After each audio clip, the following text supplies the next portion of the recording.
All right, what we are discussing today is still the 1920s. Last week we talked about the culture of the 1920s. We talked about the Jazz Age and the flappers and all that stuff. All right, now this week we are going to talk about the politics, economics of the 1920s, and the beginnings of the Great Depression. So that's a major topic, and that'll of course lead us into next week, which is our next big topic, which will be the response to the Great Depression. All right, so we're going to start off with an election, the election of 1920. And of course, there you see the election of 1920. We actually had three major candidates. Okay, the Republicans ran Warren Harding, the Democrats ran James Cox, and the Socialist Party, once again, is running Eugene Debs. Okay, Eugene Debs has run, of course, a couple times under the Socialist ticket. And he was also very well known because during this election he was actually in jail. He had been locked up for protesting the U.S. participation in World War I, which of course violated the Espionage and Sedition Act, and he actually got locked up for it. So he actually ran for president from jail, and he actually pulled nearly 1 million votes in jail. It's pretty impressive. So clearly a lot of people who were favor. I don't know what would have happened. That's a good question. He was pardoned by Warren Harding when he did win, but that's a good question. I really don't know. Technically, the president has the power to pardon people. Could the president pardon themselves? No. But it's an interesting idea. Okay, thank you. All right, so let's talk about the presidency of Warren Harding. His campaign slogan was a return to normalcy. What does that mean? Well, the normalcy of United States after World War I. World War I had been this crazy time. Of course, the last couple of years have been focused on the Treaty of Versailles and the League of Nations and the failure of the United States to be involved in that. So what Warren Harding was saying is like, look, let's get back to the things that made America great. Let's focus on business. Let's focus on improving the quality of life here at home, and let's forget about all this kind of foreign affairs stuff. So some details about Warren Harding. He's largely been characterized as a fairly inept president. He does not have a very good reputation. He was kind of a choice by kind of consensus by the Republicans because they really didn't know who else to really run. They kind of met and they were kind of deadlocked, and they finally compromised and said, well, here's a guy we can all agree on. He may not be the best, but he didn't make anyone mad in terms of the factions within the Republican Party. So he got the nomination, and he did win. Okay, cronyism, we're going to find that within the Harding administration, he appointed many people who were probably not good choices for their roles in the cabinet, and because of that, it's going to lead to many scandals. His administration is going to be the most scandal-ridden since that of Ulysses Grant. Okay, this marked an end of progressive reforms. By this point, the Republican Party, Teddy Roosevelt had died the year before, and Teddy Roosevelt had been the heart and soul of the progressive movement within the Republican Party. With Roosevelt dead, the Republican Party kind of regressed, and it abandoned its progressivism and went back to its more conservative, kind of Gilded Age roots. So the Republican Party is going to become that conservative party, non-progressive party under Harding. Okay, had favorable business policy. That means the policies of the Republican Party and Harding were geared towards the benefit of business, not necessarily the benefit of workers. And lastly, a growing commitment of isolationism. It's unfair to say the United States was entirely isolationist during the 1920s because we were still active in world affairs to some degree, but the failure of the U.S. to join the League, the failure of the U.S. to sign the Treaty of Versailles did show, some willingness by the American people to not want to be involved in foreign affairs. But that's not to say we weren't involved at all, because we were. And we'll talk more about that later as we move towards World War II. All right, so let's talk about some of that corruption within the Harding administration. So, Harding was a very trusting guy, it would seem, and a lot of times he appointed his friends, his cronies, to high-level positions within government. For example, his cabinet oftentimes got the reputation or nickname called the Ohio Gang because he appointed a lot of his buddies who he had come up with through Ohio politics. These were guys, that while being his friends may have not been the best choices for their chosen roles in the cabinet. So you can look at there, two examples. The two most notorious examples were Secretary of the Interior Albert Fall, who was responsible for overseeing our nation's natural resources, okay? And then you had the Attorney General, who's supposed to be our top law enforcement official, Harry Daugherty. Both of these guys were involved in major scandals, the most serious presidential scandals really in American history up until Watergate, which is kind of the litmus test for scandals now, in terms of how serious they are. But, for example, Daugherty. Daugherty was found guilty of accepting bribes in order to not prosecute certain people. Organized crime, they were bribing him, saying, look, don't prosecute us, we'll give you some money. So he actually had ties to organized crime, the mob, which prohibition was a big issue. And then Albert Fall was involved in the biggest scandal of all, really, in American politics up to this point. I mean, I guess that's debatable, but at least that was what it was considered at the time. The Teapot Dome scandal. All right, the Teapot Dome scandal was a scandal in which Fall was leasing the rights to oil reserves on federal lands. We had this naval oil reserve at Teapot Dome, Wyoming. The oil there was reserved for the U.S. government and the use of our navies. Well, Fall, what he basically did was he gave the rights to drill for that oil to private companies in exchange for bribes and a kickback on their profits. So essentially, he was giving away U.S.-owned oil, federally owned oil, to private investors for profit.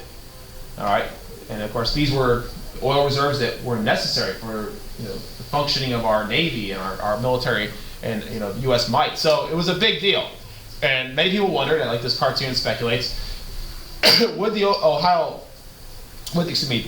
Teapot Dome scandal lead to the White House? The question is, how much did Harding know, and when did he know it? Which is the exact same question they asked Richard Nixon in the Watergate scandal. Now, the Teapot Dome scandal and the other scandals of the Harding administration, they never got fully connected to Harding. He actually managed to dodge them, but not through any maneuvering of his own, unless his death was intentional, because when Harding died, obviously, there was no, serious need to continue pursuing these scandals and trying to connect them to Harding. And Americans kind of, as anytime a president dies in office, they, oftentimes revere that president even more. So Harding was never really directly connected to these scandals. However, and most of these scandals actually came to light after he died. But there's still a lot of speculation, how much was he involved. So oftentimes the Harding administration is really not one that's very well liked. It doesn't get a lot of respect because arguably it didn't do that much, and also it was involved in all these scandals. But anyways, Harding died, and of course that meant the presidency now turned to his vice president, a guy that most people had no knowledge of, by the name of Calvin Coolidge. So who is Calvin Coolidge, who they called Silent Cal? They called him Silent Cal because he was known for being very quiet and not a very vocal president. I mean, he gave speeches and the like, but even in personal, social settings, he didn't talk a whole lot, which is very unusual for a politician. The best story I ever heard about Calvin Coolidge is supposedly he was at this dinner party and he was being very quiet, and this woman said to him, "Mr. President, I bet I can get you to say more than 2 words this whole evening." And he looked at her and said, "You lose." Oh. So that's the kind of thing, that's how quiet he was. He really was a very reserved man. But anyways, he was basically a continuation of Harding's policy. So anyways, very conservative in terms of his economic policies. We're going to talk about that here just in a minute. You need to associate, by the way, this is something that's important to know. The 1920s was very well known for being a decade of conservative economic policy. Well, I'll talk about what that means in a minute, but you should have a pretty good idea what that means by now, I hope. Highly moral, okay, very religious guy, very devout in his religious beliefs. He was very pro-business, business-friendly. His policies favored business. And he also continued, to some degree, the isolationist policies of Harding, although not entirely. We did engage in a couple international treaties and agreements during the 1920s. But for the most part, the 1920s is not a decade where you really know, wow, the U.S. was really busy all over the place. Very different, right? Before we had World War I, we had imperialism. Through the 1920s, out stuff kind of, for the most part, takes a back seat to domestic concerns. The 1920s is mostly focused on the social, cultural upheaval, and the economics. Now, Coolidge once said, this is his quote, and I think it's a great quote to remember. He said, "The business of America is business." That quote has actually been repeated by politicians many times since. The idea being that, to Coolidge, America, what made America strong, made America a world power, was business. And then that means we should get back to business. We should get back to doing things that helps business, which then in turn helps America. So Coolidge and Harding, their kind of reasoning was that if it helps business, we should be doing it. Because America is a country run by business. So this very famous cartoon, this cartoon really sums up a lot of important stuff about the 20s. Here's Calvin Coolidge playing the music that big business likes to hear. And of course, big business here is depicted as this flapper. And of course, he's likely playing jazz, which was the music sensation of the 20s. There's a lot of 1920s references going on here. But what does that mean? I mean, what do we talk about economics in the 1920s? Well, a lot of stuff was going on, so what I mentioned it previously, you didn't know.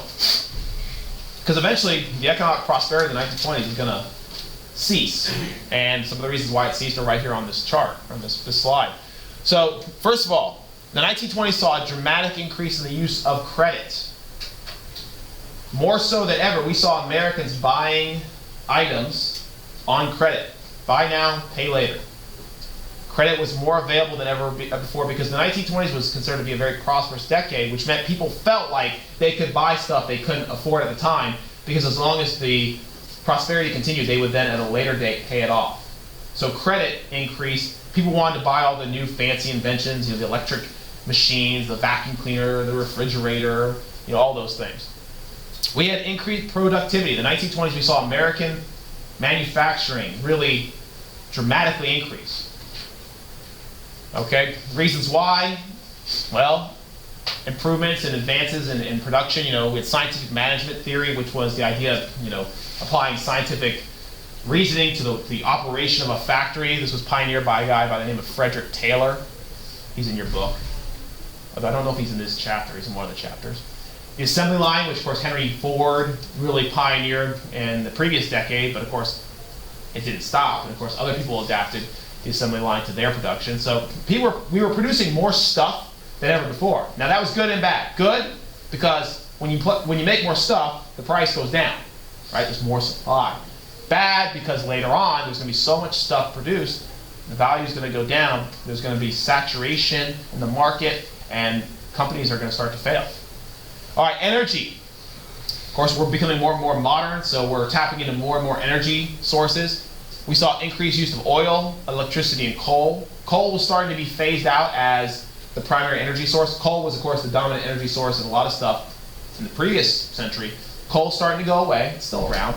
Coal's going away. Oil is starting to become the most important source of energy. Of course, the automobile, major contributor to that. Still our most important source of energy today.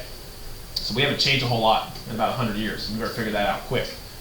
All right, government policy. Very important you get this next part. Listen closely. Government policy tended to favor certain groups, particularly big business and the wealthy during the 1920s.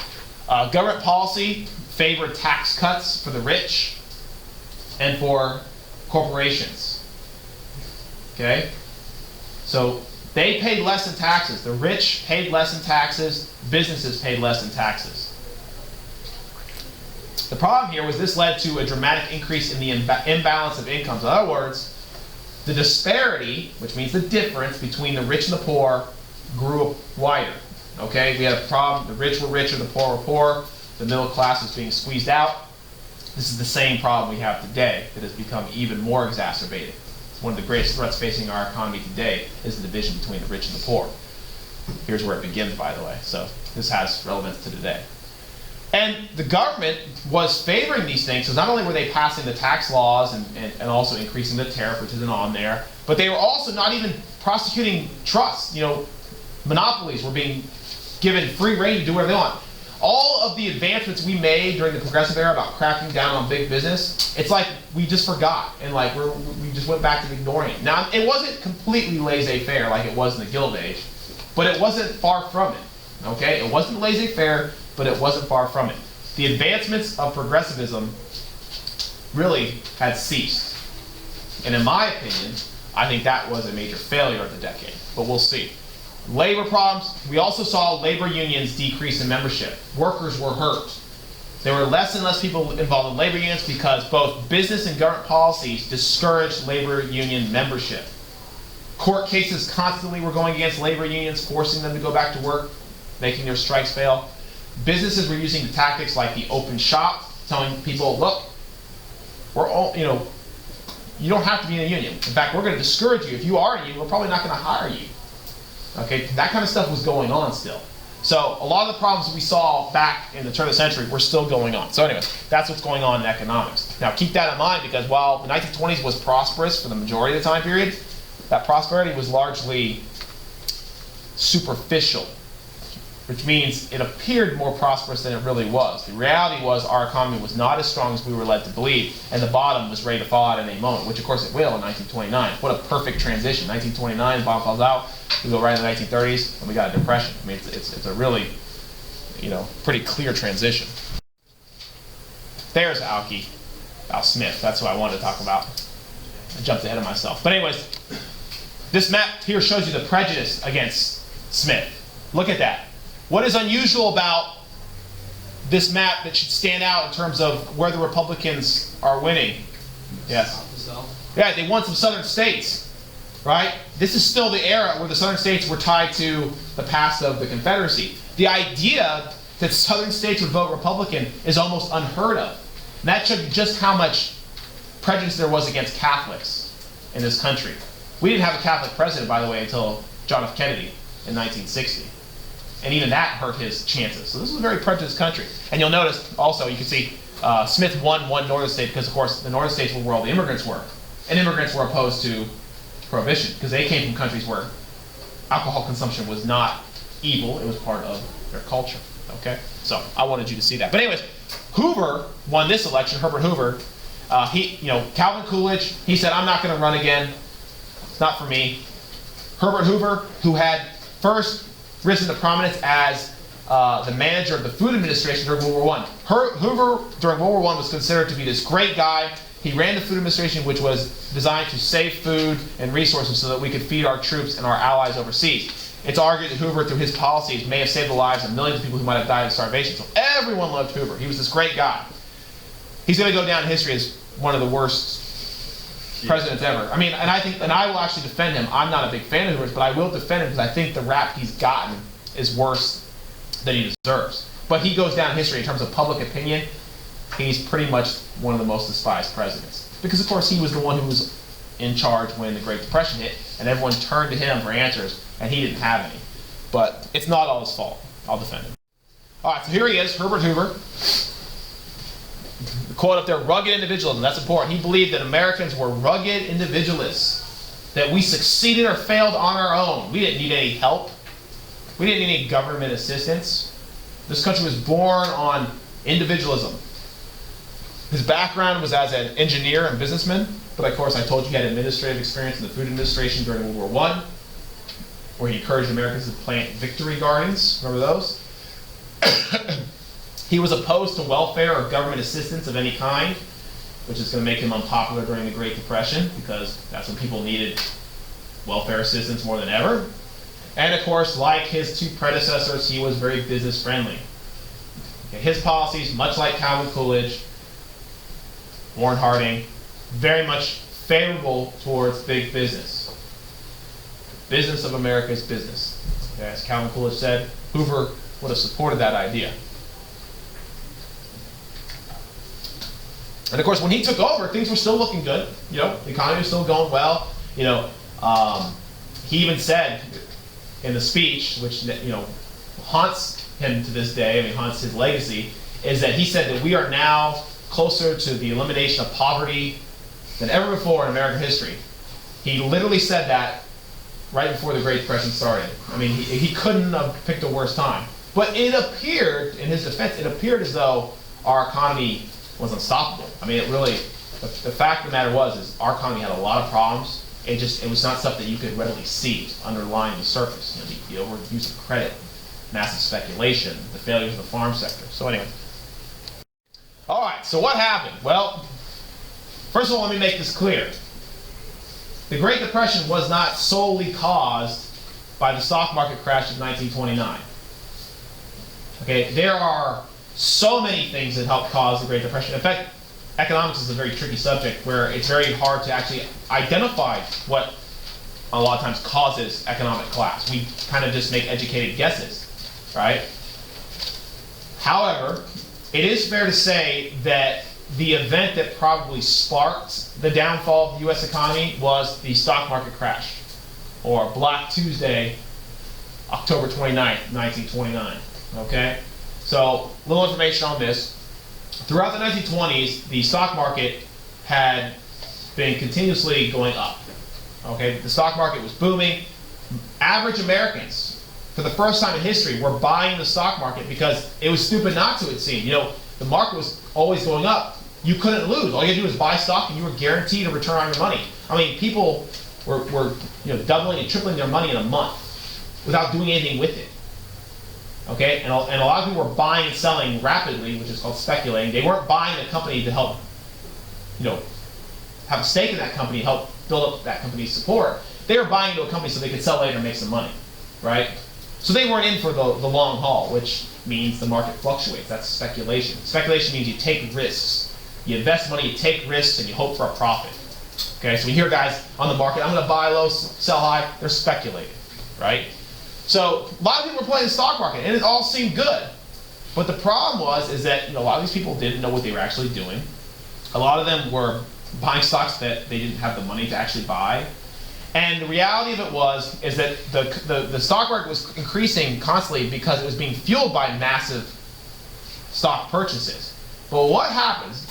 What happens if the stock market ever does peak and levels off? Well, that's exactly what happened. Was a few days before this, the stock market peaked and it leveled off. And everyone was like, okay, now's the time to get out because the market's not going to keep going up. It can't go up forever. We got to get out. Well, everyone tried to pull their money out of the stock market at once. They tried to sell their stocks. Well, you guys, basic economics, if everyone tries to sell something at once, the value does it go up or down?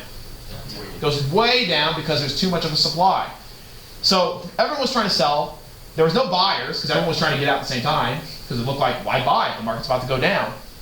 So we had this massive glut in the market, and the entire market crashed. And Black Tuesday, as it was known, was the greatest crash in history up to this point. And in a matter of hours, when the market closed that day, people were wiped out. I mean, millionaires became broke overnight, essentially. That's how bad it was. And now, the thing about it was, if there was only Wall Street brokers who were going broke, this wouldn't have been that big a deal.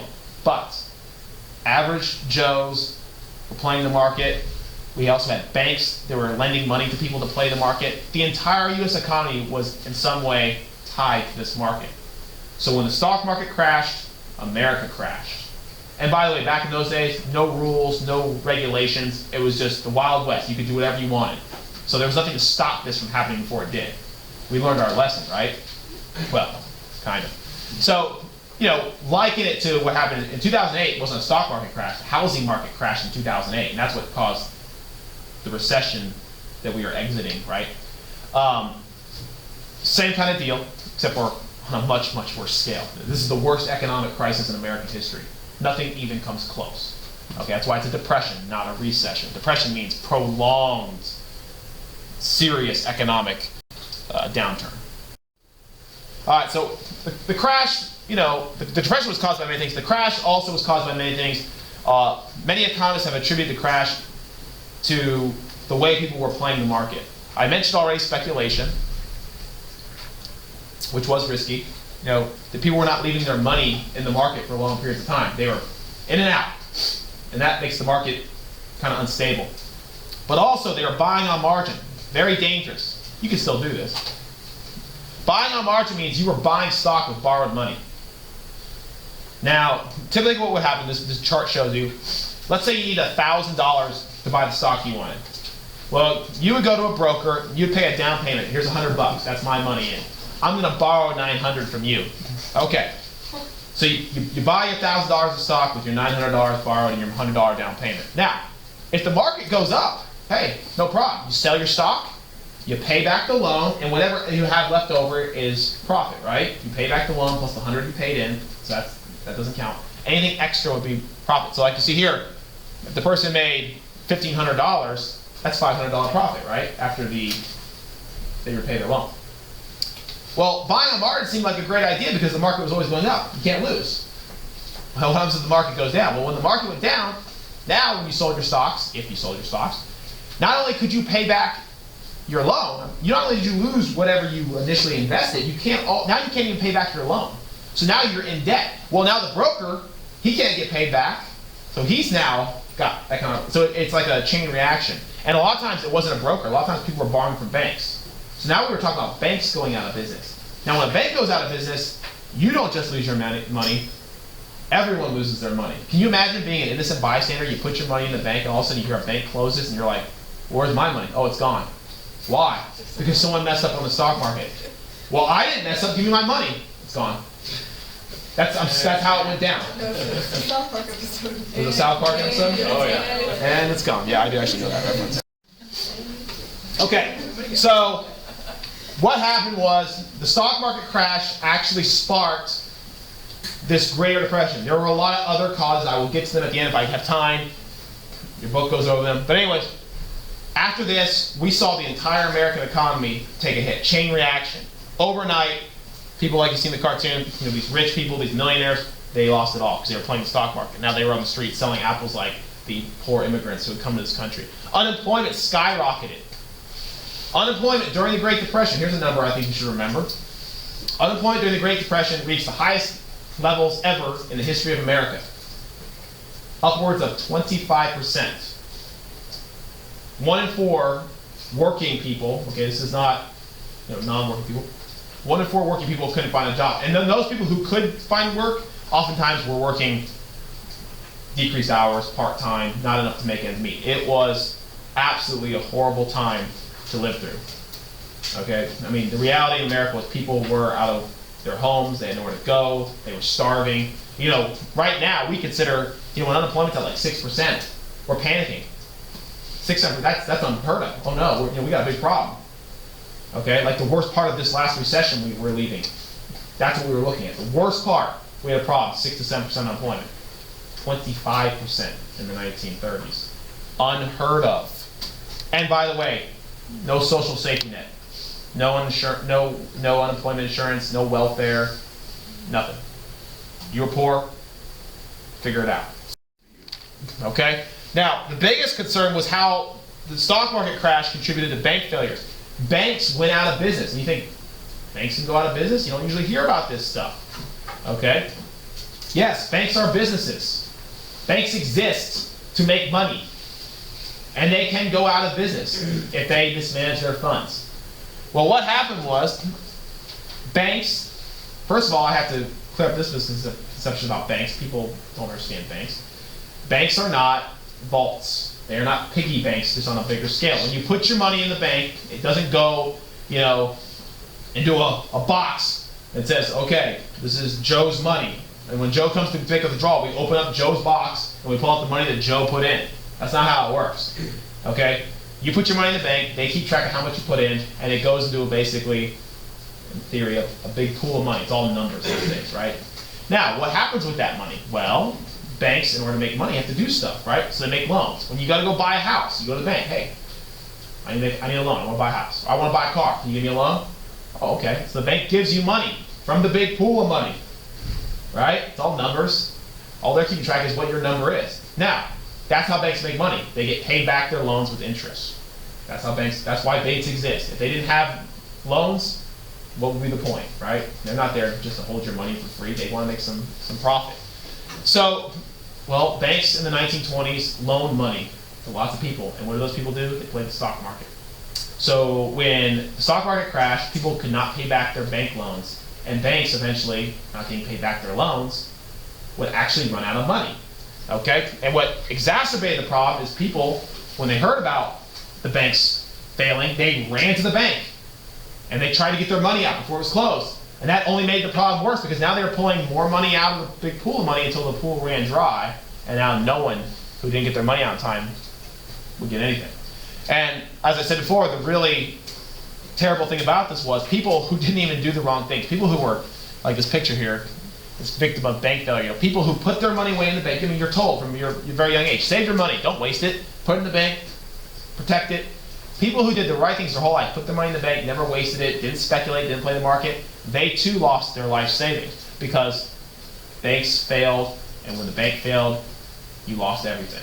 There was no insurance back in those days to protect your money. So like this squirrel here, squirrel, imagery, the squirrel collects all the nuts to live through winter, it's saving its food, right? Like you saved your money. Here's this guy saying, I did save my money, and I still lost everything. So it really didn't make a lot of sense to people. People felt cheated.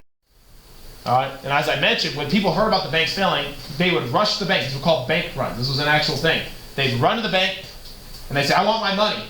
Now, if you were one of the early people who got to the bank while there was still money in the pool, you could get your money out, because they would just take out the money that was owed to you from the pool and give it to you, right?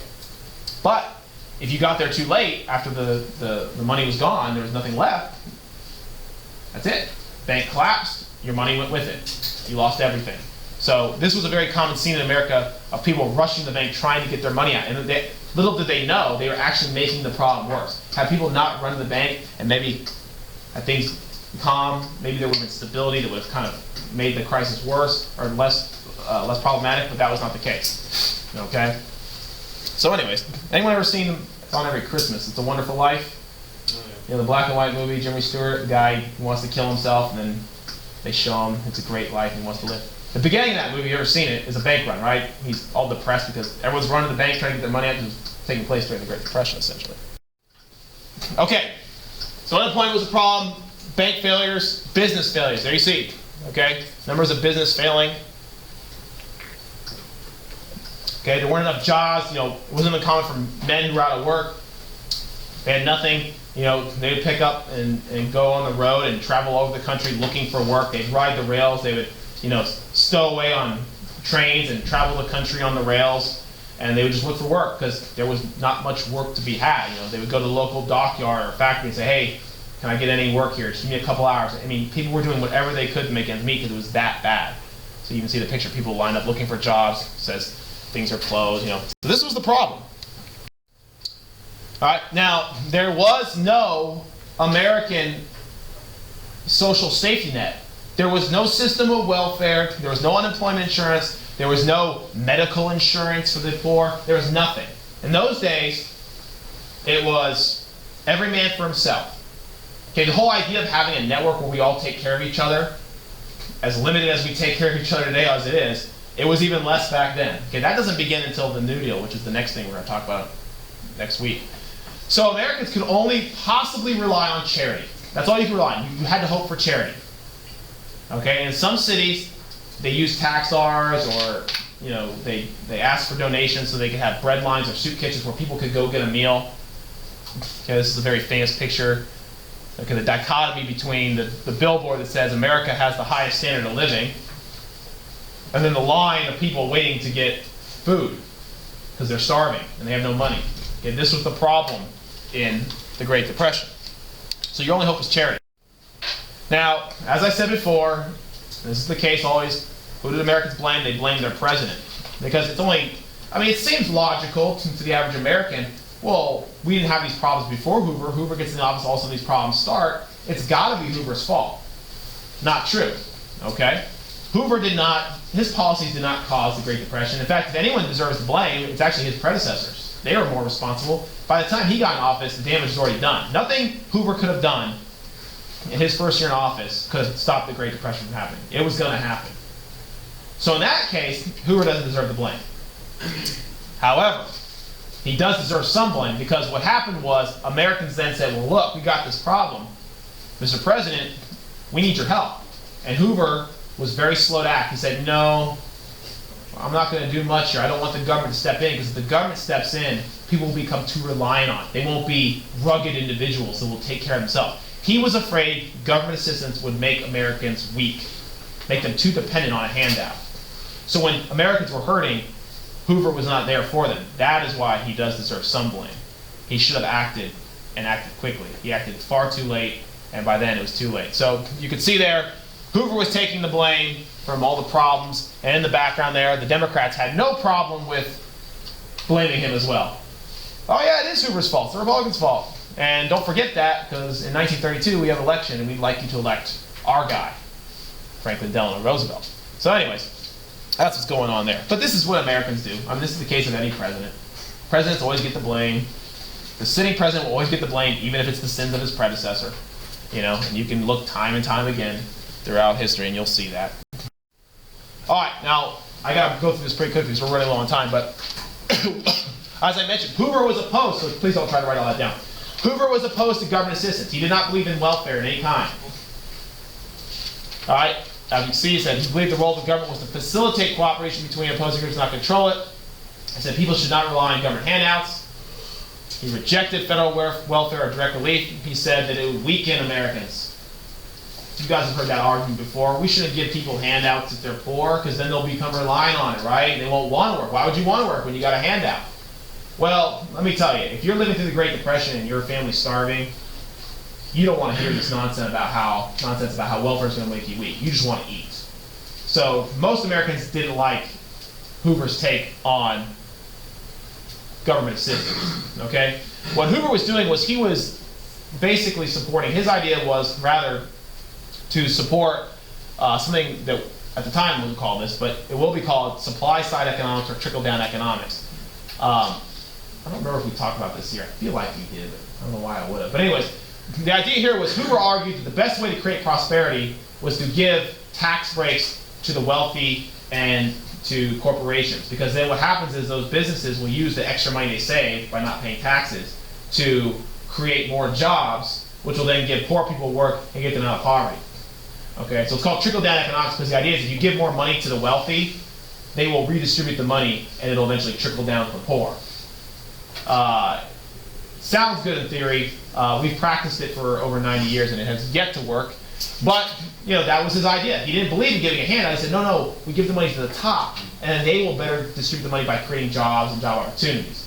And by the way, this is still part of modern conservative economic theory today, right? Now they call it the job creators, but it's the same idea. So you need to know this if you want to understand economics or politics today, because it's still the dominant theory on the right.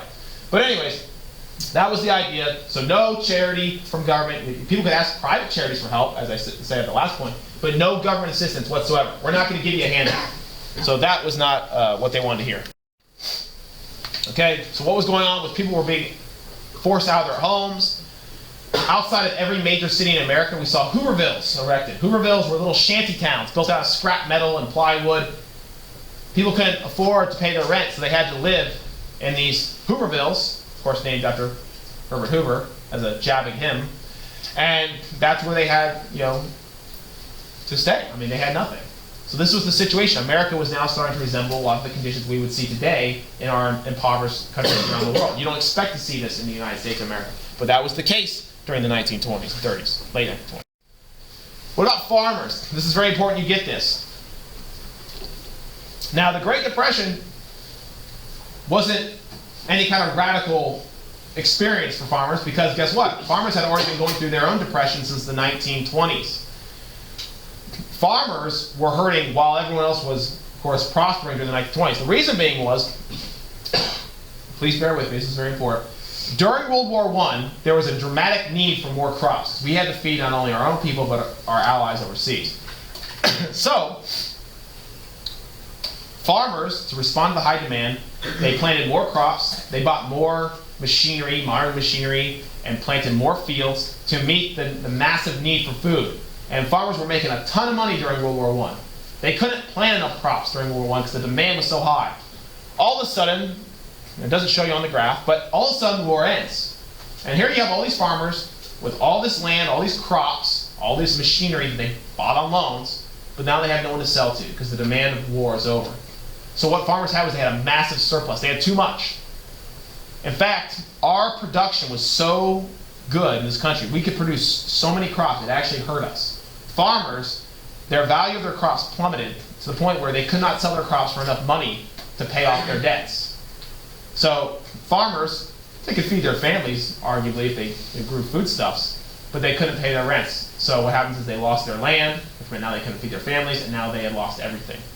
So farmers really had a hard time. And this was all before the stock market crashed. And then when the stock market crashed, it even got worse. So farmers, they had, you know, kind of twice the depression in a lot of ways than the rest of America. So farmers, you know, the depression was just an extension of what they were already feeling to the rest of the country. And if it couldn't get any worse, it's like the worst possible scenario. As if things couldn't get worse for farmers, then in the 1930s, they get hit by the worst drought in that region's history, okay, since the beginning of the United States. Okay, we had a massive drought hit the American Midwest. It was so severe, it prolonged for years, that it destroyed the entire region for farming. Okay? The farmers, which had tilled up the land and pulled up all the grasses and the prairies, which had held the soil there, well, now you had all this topsoil exposed to the sun and no rain. So it baked the dirt until it turned into dust. And the ground was now so infertile you couldn't plant anything. And then the windstorms came through and they would whip up the dust and create these giant dust storms that would choke out livestock. They would blot out the sun. Okay, it was like, you know, a biblical event. It was that disastrous to the Midwest. So they called it the Dust Bowl. Dust from these stores literally reached the East Coast. That's how far it blew. And it completely ravaged the entire area. People lost everything. They picked up stakes. They went west. Okay? And they said, we're starting over. And if you've ever read any of John Steinbeck's novels, like Of Mice and Men and The Grapes of Wrath, all that's centered around this time because he saw this. And you know, people traveling the country looking for work. They all went to California because California is hopefully a more fertile area. This was disastrous. I mean, just insult to injury. There's a picture of it. Look at that. You would not think that that is the American. I mean, it looks like, you know, the Middle East or something where you see these deserts, you know, these storms. No, that was that topsoil. The farmers had kind of created the situation themselves. They didn't cause the drought, obviously, but by tilling up all that grass, with the grass would have kept the roots in place and kept that soil locked into the ground and moist. They kind of created a situation where a drought could do this. Terrible. All right, last thing I'm going to finish up with. So, people needed help. One group that wanted help was Army veterans from World War I. During World War I, Army veterans were promised that essentially 20 years after their service, they would be paid a bonus for their service. Well, it wasn't 20 years yet, but they wanted that bonus. So an army of World War I veterans, known as the Bonus Army, also sometimes referred to as the Bonus Expeditionary Force, which was mocking the American Expeditionary Force from World War I, they marched to Washington, D.C., and they set up a Hooverville on the Capitol's National Mall. And they said, we're not going anywhere until we get our bonus. They occupied the city, right? Kind of like that Occupy Wall Street movement. We're not going anywhere until we see change. Well, Congress, saying we're broke, said, sorry, we can't pay you the bonus. So after Congress said they're not paying the bonus, the veterans, the Bonus Army, they refused to leave. So Hoover, obviously not wanting to ever get elected again, did the unthinkable. He sent the army in to attack war veterans, heroes of World War I. And of course, Americans worship their veterans. I mean, we have more, you know, devotion to our military than any other country probably in the world. The idea of the U.S. Army being ordered by the President of the United States to attack World War I war veterans, it was insanity. They went in, they burned the Hooverville, they tear gassed. A child was there and was killed by the tear gas. I mean, it was a disaster. It was the greatest PR disaster for any sitting president of all time. And Franklin Delano Roosevelt, who was currently campaigning against Herbert Hoover, said when he saw this, well, this elects me. And he was right, because he was going to get elected either way. But the sight of the Bonus Army being disbanded was so shocking to Americans that it was guaranteed Hoover was done. All right, last thing, copy that down. I like this slide. I made it for you because you ever have to write an essay on the causes of the Great Depression?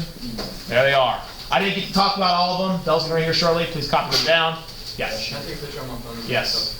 Uneven distribution of income. I did mention that. Rich and poor were, of course, further apart. Stock market speculation. Excessive use of credit. People buying stuff they couldn't afford. Overproduction. Weak farm economy. Government policies. The one I didn't mention was global economic problems. By the way, the Great Depression was not a United States only thing. All over the world. Worldwide. And that's important you know because the Great Depression is what led to the rise of Nazi Germany, fascist Italy, because people were hurting there and they wanted answers and they turned to fascist leaders. So.